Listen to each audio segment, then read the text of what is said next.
Hello, welcome or welcome back. My name is Ari. This is Captain. He's taking a nap, but my dad requested that Captain make another appearance in a video, and so he's gonna do our arc introduction with us. He likes being a baby. Alright, so for May I have 4 arcs. One of them is an audio arc. And let's talk about that one first. That is Seasonal Fears by Shannon McGuire. This is a companion novel to Middle Game. And Middle Game is kind of hard to describe because it's very weird. Historically in pagan rituals, humans will create like an avatar, a human avatar for natural occurring things, like seasons. Basically the premise of this book is that the avatars for the seasons of North America are changing reign, and they need a new queen and king of summer and winter, and that our main characters are in the running for this. Sounds very confusing. It ties into Middle Game, but I don't think you have to read Middle Game first. I will give you more information on that once I finish the book and let you know, because I have read Middle Game. The next arc I have is a short story collection of horror short stories called Dark Stars. Now this has some really, really big names in horror. Hi. This has some really big names in horror, and I knew them earlier, and I would look them up, but I can't look anything up with Fatty over here laying on top of me, but I do remember Josh Mallerman is in here, so some really big horror names and just an anthology of horror short stories from like the biggest horror writers out now. Next up is another sequel, and that is Misrule by Heather Walter. This is the sequel to Malice, which is a sapphic retelling of Sleeping Beauty. And yeah, the first book I didn't like that much. So hopefully this one is better, or else I might DNF it. The final book that we have is Siren Queen by Nihivo. I honestly don't know a whole lot about this one. I do know it is set in the 1920s and has like the light sprinkling of fantasy that Nihivo writes, at least I assume so. But yeah, those are all 4 of them, and let's jump right into the reviews because my arm is falling asleep from this fatty right here. All right, we have a stinky back for another round, and I finished Siren Queen by Nihivo. So why is your stomach growling? You just ate. So I didn't really know what this was about going into it. I just knew it was by Nihivo, and she's pretty much always part of the Goodreads Choice Awards, so I figured I was going to have to read this later in the year, so I might as well get an arc while I could. And I usually like Nihivo's writing and her stories, but I don't like love them. This one was fantastic. This follows a woman in like 1920s 30s, 40s Hollywood, and it's like magical realism where basically everything that happens is attributed to magic in different ways, and kind of like a story that's elaborated on so the norm becomes magical. And mostly Hollywood at the time was, and probably still is, very abusive towards its stars and very exploitative, and it's like almost like a fey court is how it's described. Um, Everything's magical. You're making deals with devils to become stars, in order to become, in order to even get a chance in Hollywood. People will like sell off parts of their life, like 10, 15, 20 years at the end of their life they're giving away to even get a chance to meet with somebody to get them in Hollywood. So it's a really just interesting story that talks about a lot of social issues, and it does it very, very well. So this is pretty short. If you like magical realism, things like, what is it, 100 Years of Solitude, 10,000 Years of Solitude, I don't remember what the number is. But if you like things like that, then you'll definitely like this book because it has the same sense. If you like fairies and magical creatures and stuff like that, you may like this book. Although it's not like typical fantasy romance fairies. There's also, our main character is queer, and there are sex scenes in this book, and fairly graphic sex scenes, so be prepared for that, but that, like, the romance is not the main focus of the story. It's her as a first generation, like, American daughter of Chinese immigrants trying to become a star in a very white-centric society. So, very cool. Highly recommend. Let's move on to the next one. Okay, I just finished Dark Spaces, and this is going to be a clip without the dog because he's sleeping and I don't want to disturb him. Shh. So, Dark Spaces is a horror anthology edited by John F.D. Taft, and it has quite a few big names in horror. Some I recognize, some I don't. The 12 authors are Chelsea Burke, Ramsey Campbell, Gemma Files, Stephen Graham Jones, Alma Katsu, Caroline Kepnes, John Langwin, Livia Llewellyn, Josh Mallerman, Usman T. Malik, and Priya Sharma, and John D. Taft, of course, wrote one as well. This, I think, will be good for some people, but wasn't super for me. Like, I like horror, but I like a very specific kind of horror. So for me, my favorite kind of horror is like ghost, like hauntings, creepy. You feel like there is a presence following you, and as the reader, you get the effect of what the character is going through. Usually this is done best in short stories, so that's why I was hoping that I would get a lot of this in here, but it wasn't like that. For long horror, like a full novel, I usually prefer body horror, but I don't like body horror in short stories. I'm very confusing, I know. So there was only one story in here that I absolutely loved, and it was Alma Katsu's story, which is the familiar's assistant. Just because it was really freaking graphic. This was a vampire story. It didn't really fit into either one of the categories that I like. There weren't any real ghost stories in here, which is fine. Stephen Graham Jones did really good body horror, but I wanted more out of it.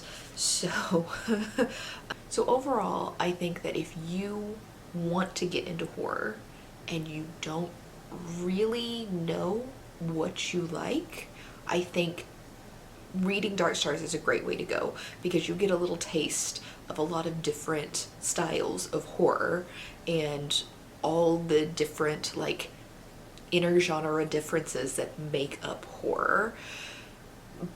But just for me, none of them were anything where it's like, oh, I really want to go pick up this author, except for Alma Katsu. I think I might look and see what she's written and see if she has a full-length novel that I can pick up. But as far as like Josh Mallerman, who's like a big name that I know but I haven't read, his story didn't make me want to read anything by him. The same for like Gemma Files I've heard of. I hated her story, and it's like, no, I don't think I want to read anything by her at all now.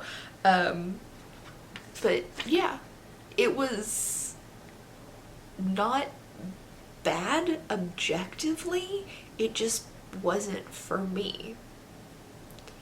So we'll take that as it is and move on to the next.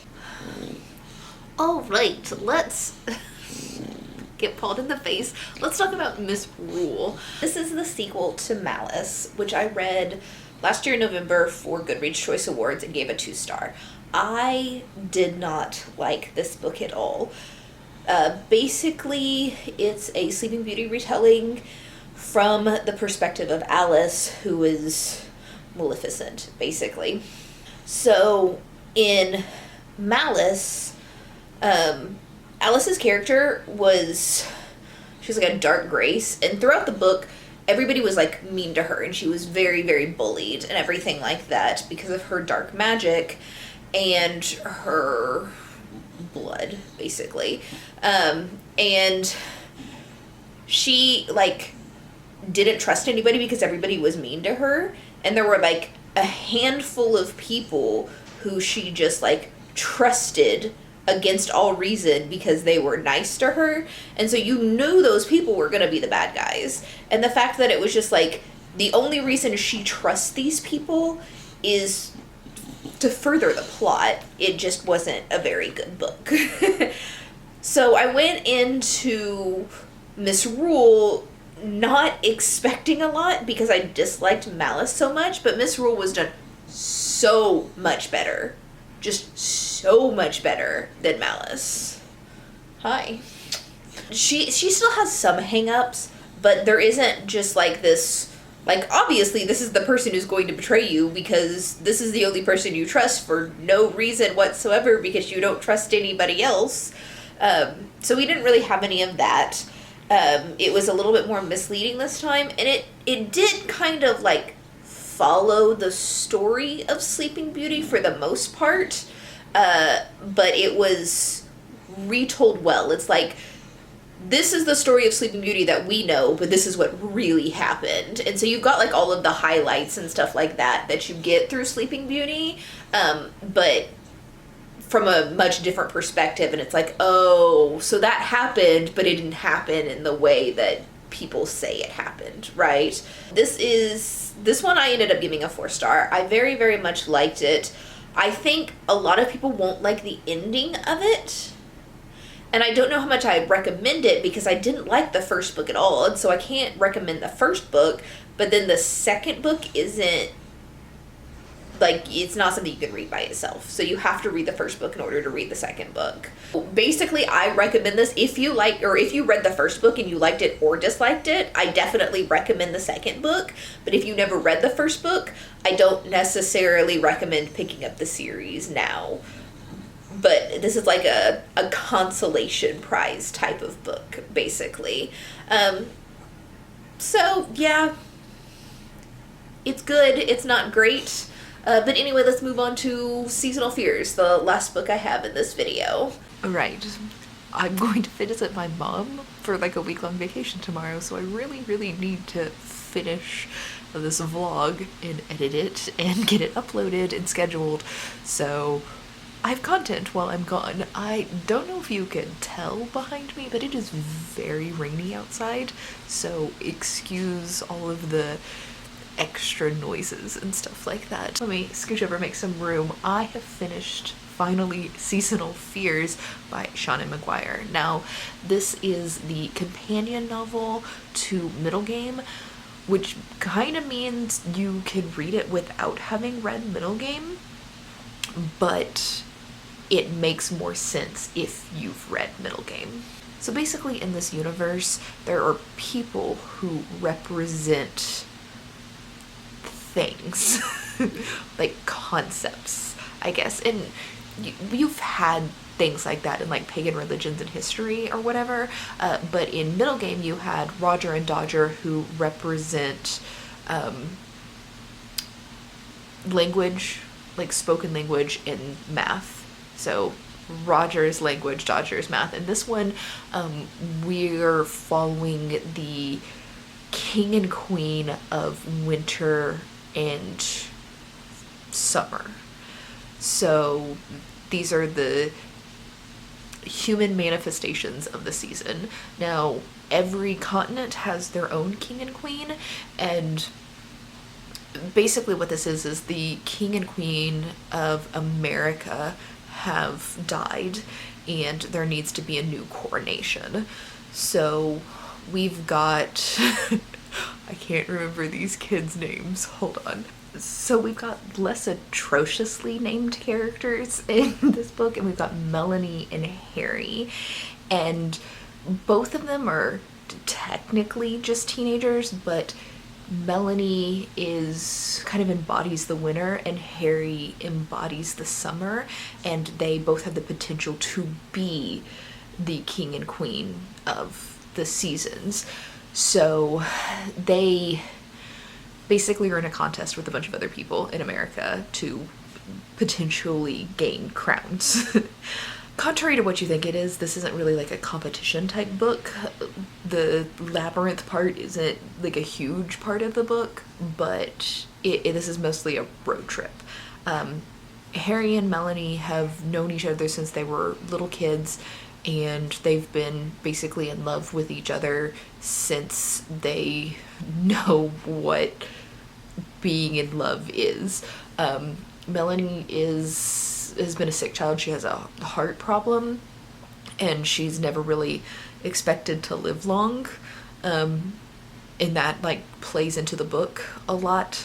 Harry is like a football player. But yeah, this one, it started out really strong. Like, I really, really liked how this started, but I feel that Shauna Maguire writes better short, like novella length fiction than she does full length novels, at least in my experience of what I've read by Shauna Maguire. But the like middle part of this book just felt so unnecessarily long. And then the end of it just like wrapped up so quick that it's like, okay, I've been reading this entire book to get to like what I expect to be the conclusion and what like the book has been promising the whole time that I'm reading it, and then they just rush all through that, and most of it's like off page and no one cares about it. And it's like, I just read this really, really long road trip book where I was expecting something and I didn't get the something I expected, and instead had to sit through a bunch of stuff that I didn't really care about after the first little road trip stop. I mean, it was repetitive. The same general basic things keep happening on the road trip. So promising beginning, lackluster middle, rush end is what I'm getting from this. I'm going to end up giving it a 3 stars because I didn't hate the story, but I didn't really get what I wanted out of it. And I also feel like the stakes weren't as high as they should have been for the situation. Mediocre at best, but not the worst thing I've ever read. The audiobook narrator was a fantastic narrator. I just don't particularly like this long form fantasy as an audiobook, but if I had to listen to it as an audiobook, I think the narrator was great. Big fan. And that's pretty much it for the arcs. Sorry I don't have the puppy for the last clip. He is out of the house visiting people while we are going on vacation, so he's not here.